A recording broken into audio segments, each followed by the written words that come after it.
ବୁଝିବାକୁ ଦିଅନ୍ତି। ଏ କଥାକୁ ତମେ ଯେତେ ଜଲ୍ଦି ବୁଝିଯିବ ତମ ପାଇଁ ସେତେ ଭଲ ହବ। ଭାଗବତ ଗୀତାରେ ସ୍ୱୟଂ ଶ୍ରୀକୃଷ୍ଣ କହିଛନ୍ତି କି ଦୁନିଆରେ କେହି କାହାର ନୁହଁ। ଏମିତିକି ତମର ଆତ୍ମା ବି ତମର ନିଜର ନୁହଁ। ଗୋଟେ ଦିନ ସିଏ ବି ତୁମକୁ ଛାଡି ପରମାତ୍ମା ସହ ଯୋଡି ହେଇଯିବ। ଏଇଟା ତମ ମାଇଣ୍ଡରେ ରଖିଦିଅ ଯେ କେହି କାହାରି ନୁହଁ। ତମର ଏଠି କେହି ବି ନାହାନ୍ତି।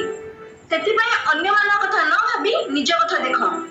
କେବେ ଯାଏ ତୁମେ ଅନ୍ୟମାନଙ୍କ ପାଇଁ ନିଜ ଖୁସିକୁ ବଳିଦାନ ଦବ? କେବେ ଯାଏ ଅନ୍ୟମାନଙ୍କ ପାଇଁ ନିଜେ ମରି ମରି ବଞ୍ଚିବ? କେବେ ଯାଏ ଅନ୍ୟମାନଙ୍କୁ ଖୁସି କରିବା ଆଉ ନିଜର ପ୍ରଶଂସା ଶୁଣିବାରେ ଲାଗି ରହିବ? ଇଗ୍ନୋର କରିବା କଣ ପାଇଁ ଶିଖୁନ? ଏ କଥାକୁ ବୁଝ।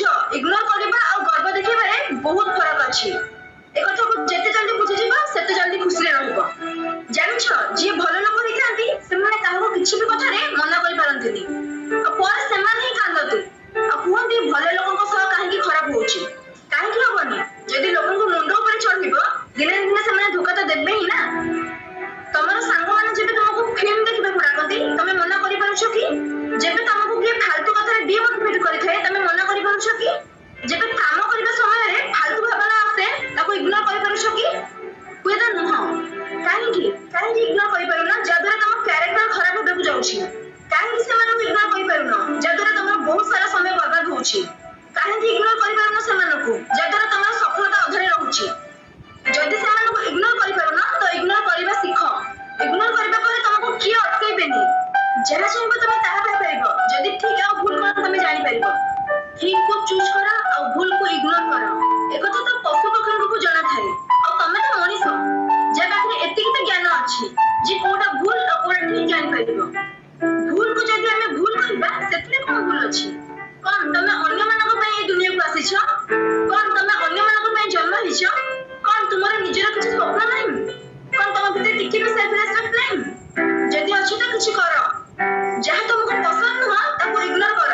ହାରିଯାଅ କିମ୍ବା ମରିଯାଅ, ହେଲେ ସେମାନଙ୍କ ସାଥିରେ କେବେ ବି ହାତ ମିଶାଅନି ଯେଉଁମାନଙ୍କ ଦ୍ୱାରା ତମେ ବର୍ବାଦ ହଉଛ। ସବୁ ସକ୍ସେସଫୁଲ ଲୋକମାନେ ଲେଟରେ ଉଠିବାର ଅଭ୍ୟାସକୁ ଇଗ୍ନୋର କରନ୍ତି, ଆରାମ କରିବାକୁ ଇଗ୍ନୋର କରନ୍ତି। ତାପରେ ଯାଇକି ସେମାନେ ଗୋଟେ ପରେ ଗୋଟେ ସକ୍ସେସକୁ ଆଚିଭ କରନ୍ତି। ସବୁ ଟପର ନିଜର ନିଦକୁ ଆଉ ଅଳସୁଆକୁ ଇଗ୍ନୋର କରିଥାଏ, ତାପରେ ଯାଇ ସେ ଟପର ହେଇଥାଏ। ଇଗ୍ନୋର କରିବା ଶିଖ, ଅଧିକ ଭଲ ହେବାକୁ ଟ୍ରାଏ କରନି। ନିଜର ଆତ୍ମସମ୍ମାନ ପାଇଁ ଇଗ୍ନୋର କରିବା ଶିଖ। ନହେଲେ ଏଠି ଲୋକ କାମ ସରିବା ପରେ ତମକୁ ହିଁ ଇଗ୍ନୋର କରିବେ। ନିଜକୁ ସଫଳତା ବନେଇବା ପାଇଁ ଅନ୍ୟମାନଙ୍କୁ ଇଗ୍ନୋର କରିବା ଶିଖ।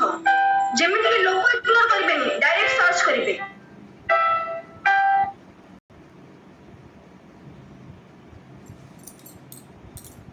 ବଦଳାଅ ନିଜକୁ।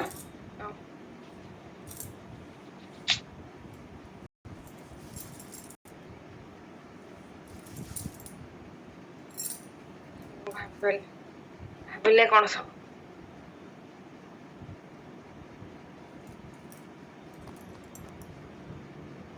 ଇଗ୍ନୋର କର କିନ୍ତୁ